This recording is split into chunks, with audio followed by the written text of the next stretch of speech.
One bite and you will never want a boring sandwich again.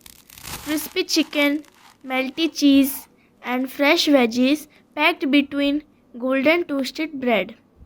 First, season the chicken with salt, black pepper, paprika, and garlic powder. Coat it in flour, dip it in beaten eggs, then cover it generously with breadcrumbs. Now fry the coated chicken until golden and crispy, with a juicy center and that perfect crunchy crust.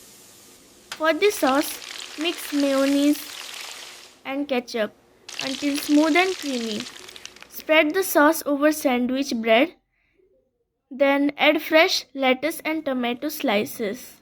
Place the crispy chicken on top, add a slice of cheese and cover with another bread slice.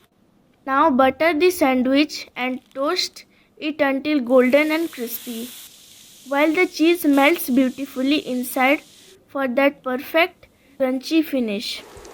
Cut it open and reveal that crispy chicken, melted cheese and fresh veggies in every layer. And there it is, the ultimate crispy chicken cheese sandwich, golden, cheesy and absolutely irresistible.